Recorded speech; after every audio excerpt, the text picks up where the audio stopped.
कुछ साल पहले तक जो भारतीय मतदान प्रणाली थी वो कुछ ऐसा था कि आपके पास सिर्फ उम्मीदवारों की लिस्ट होती थी। आप जाते थे ईवीएम बटन पर, जो भी आपके पसंद का उम्मीदवार है उसके नाम के आगे, उसके चुनाव चिन्ह के आगे आप बटन दबाकर चले आते थे। उसके पहले बैलेट पेपर था, उसमें भी लगभग यही प्रक्रिया थी। लेकिन पिछले कुछ सालों से आप सबको एक अलग एक ऑप्शन मिलता है नोटा का, जिस पर आप दबाकर आप ये बता सकते हैं कि मुझे कोई भी उम्मीदवार पसंद नहीं है। लेकिन सवाल ये है कि भारतीय राजनीति में, भारतीय चुनाव प्रणाली में ये आया कैसे और ये अब कितना महत्वपूर्ण है।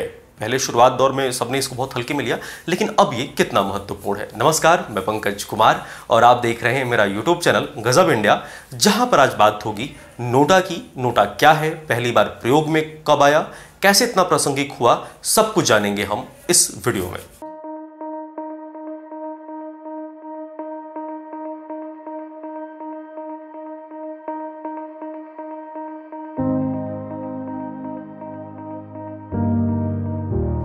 नोटा किसी चुनाव क्षेत्र के मतदाताओं को यह अधिकार देता है कि वह चुनाव में खड़े सभी उम्मीदवारों में से किसी को भी अपना वोट नहीं देना चाहते हैं।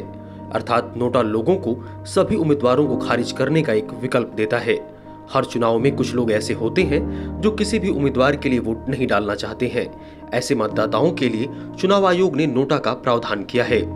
भारत निर्वाचन आयोग ने दिसंबर साल 2013 के विधानसभा चुनावों में इलेक्ट्रॉनिक वोटिंग मशीन में नोटा, जिसका फुल फॉर्म है नन ऑफ द एबव, का कॉन्सेप्ट शुरू किया था।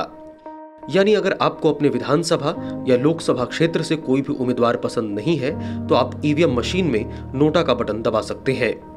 नोटा को दिए गए मतों की गिनती होती है, लेकिन उनको अवैध माना जाता है। अर्थात नोटा के वोट किसी भी उम्मीदवार को नहीं मिलते हैं और किसी की हार और जीत में इसका कोई महत्व नहीं होता है।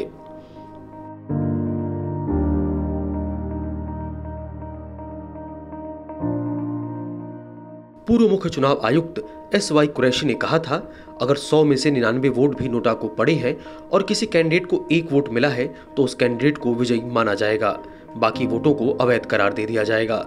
हालिया गुजरात विधानसभा चुनावों में 5.5 लाख से अधिक यानी कि 1.8% मतदाताओं ने नोटा का बटन दबाया था।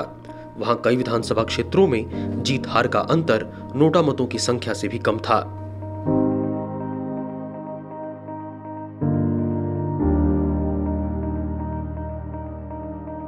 साल 2018 से पहले नोटा को अवैध माना जाता था और हार जीत में कोई योगदान नहीं दे पाता था। लेकिन साल 2018 में नोटा को भारत में पहली बार उम्मीदवारों के समकक्ष का दर्जा मिला।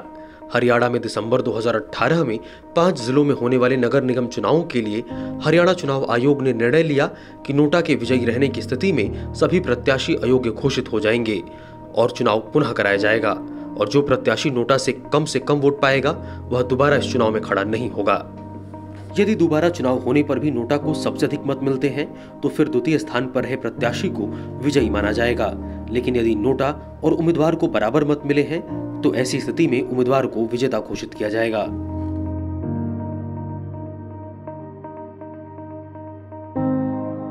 भारत में ईवीएम का पहली बार इस्तेमाल साल 1982 में केरल के नॉर्थ पारावूर विधानसभा क्षेत्र में किया गया था, जबकि साल 2004 के लोकसभा चुनाव के बाद से भारत में प्रत्येक लोकसभा और राज्यसभा विधानसभा चुनाव में मतदान की प्रक्रिया पूरी तरह से इलेक्ट्रॉनिक वोटिंग मशीन द्वारा ही संपन्न होती है। एक पायलट प्रोजेक्ट के तौर पर साल 2014 के लोकसभा चुनाव में 543 में से 8 संसदीय निर्वाचन क्षेत्रों में मतदाता सत्यापित पेपर ऑडिट ट्रायल यानी VVPAT प्रणाली वाले ईवीएम का इस्तेमाल किया गया।